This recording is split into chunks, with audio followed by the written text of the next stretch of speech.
आपल्या सगळ्यांना कधी ना कधीतरी असं वाटतंच की या आध्यात्मिक प्रवासासाठी आपल्याला कोणीतरी एक सरळ, सोपा आणि स्पष्ट मार्ग दाखवावा.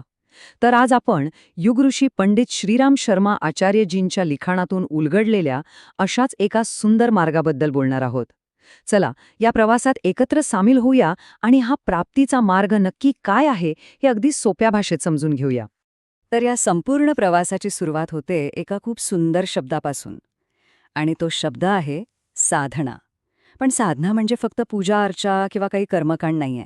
साधना म्हणजे एका मोठ्या आध्यात्मिक ध्येयासाठी आपण अगदी शिस्तबद्धपणे आणि मनापासून केलेला सराव.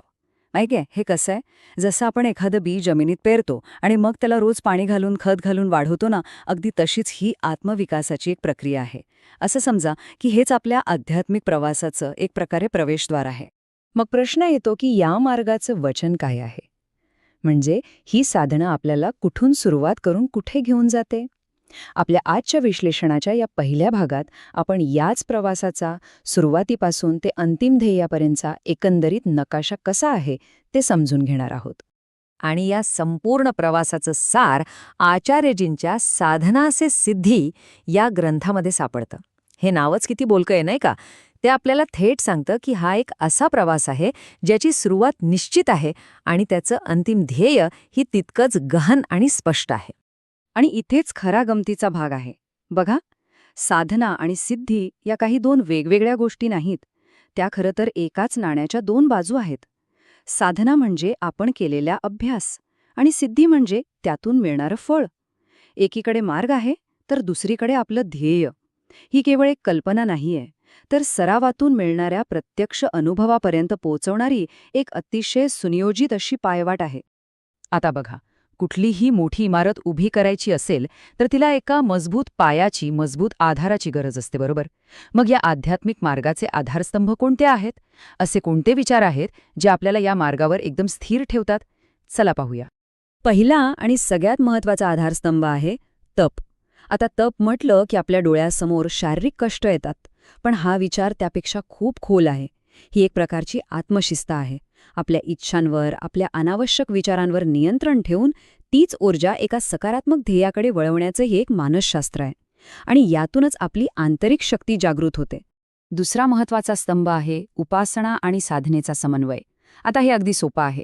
जसं एखाद्या पक्षाला उडण्यासाठी 2 पंखांची गरज असते, तसंच आध्यात्मिक प्रगतीसाठी भक्ती म्हणजे उपासना आणि शिस्तबद्ध सराव म्हणजे साधना या दोन्हीची गरज असते. नुसती भक्ती असून चालणार नाही आणि कोरडा सरावही अपुरा पडेल. एका संतुलित आध्यात्मिक जीवनासाठी या दोन्हींचा मेळ घालणं खूप गरजेचं आहे. आणि तिसरा आधारस्तंभ ऐकून तुम्हाला कदाचित थोडं आश्चर्य वाटेल. तो आहे शौर्य. कारण आध्यात्मिक मार्गावर पुढे जाण्यासाठी फक्त श्रद्धा किंवा शिस्त पुरेशी नाही, तर आंतरिक धैर्यही लागतं. आपल्या आयुष्यात येणाऱ्या आव्हानांना तोंड देण्यासाठी, आपल्या स्वतःच्या कमतरतांवर मात करण्यासाठी आणि सत्य स्वीकारण्यासाठी हे शौर्यच उपयोगी पडतं. आणि सगळ्यात महत्त्वाची गोष्ट म्हणजे हा मार्ग फक्त काही मोजक्या लोकांसाठी किंवा साधुसंतांसाठी नाहीये. यामध्ये इतक्या सोप्या आणि उपयुक्त पद्धती सांगितल्या आहेत की कोणीही, कुठूनही, आपल्या क्षमतेनुसार आणि आपल्या रोजच्या जीवनात राहूनही याची सुरुवात करू शकतं. यामुळे हा प्रवास सगळ्यांसाठी खुला आणि खूप सोपा होतो. तर हे झाले तात्विक आधारस्तंभ. पण आता प्रश्न असा येतो की प्रत्यक्षात हा प्रवास करायचा कसा? त्यासाठी काही मार्गदर्शक तत्त्व आहेत का? चला पाहूया. यासाठी काही एक पद्धतशीर चौकट दिलेली आहे, जी जवळजवळ एका अभ्यासक्रमासारखीच आहे. ही एक संपूर्ण प्रशिक्षण प्रणालीच आहे असं म्हटलं तरी चालेल. म्हणजे यासाठी काय पात्रता हवी, अभ्यासक्रम काय असेल आणि अगदी आपला रोजचा कार्यक्रम कसा असावा, या सगळ्यासाठी स्पष्ट मार्गदर्शक तत्त्व दिली आहेत. यावरून हेच दिसतं की हा प्रवास काही अंधाधुंद नाही, तर खूप विचारपूर्वक आखलेला आहे. यावरून हे अगदी स्पष्ट होतं की हा मार्ग अत्यंत पद्धतशीर आहे आणि लोकांना टप्प्याटप्प्याने मार्गदर्शन करण्यासाठीच तयार केला गेलाय. ही कुठलीही अव्यवस्थित प्रक्रिया नाही, तर जणू काही आत्मपरिवर्तनासाठी बनवलेला एक संपूर्ण अभ्यासक्रमच आहे. आतापर्यंत आपण आतल्या प्रवासाबद्दल बोललो, आत्मविकासाबद्दल बोललो. पण हा प्रवास फक्त स्वतःपुरता मर्यादित आहे का? की त्याचा विस्तार आपल्या आजूबाजूच्या जगापर्यंत पण होतो? चला बघूया. आणि याच विस्ताराचं एक खूप सुंदर उदाहरण म्हणजे गोशाळांचा उद्देश आणि कार्यक्रम हा विचार. यातून हेच स्पष्ट होतं की खरा आत्मविकास तेव्हाच पूर्ण होतो जेव्हा तो निस्वार्थ सेवेत आणि सर्व प्राणीमात्रांबद्दलच्या करुणेमध्ये बदलतो. आणि गोसेवा हे त्याच करुणेचं एक प्रतीक आहे. याचा अर्थ असा की आतली शांतता आणि बाहेरची करुणा या दोन वेगळ्या गोष्टी नाहीत, त्या एकमेकांशी जोडलेल्या आहेत. जेव्हा एखादी व्यक्ती आतून शांत आणि विकसित होते तेव्हा तिची करुणा आणि तिचा सेवाभाव हा आपोआपच बाहेर प्रकट होतो. आणि खरं तर हेच या मार्गाचं खरं फळ आहे.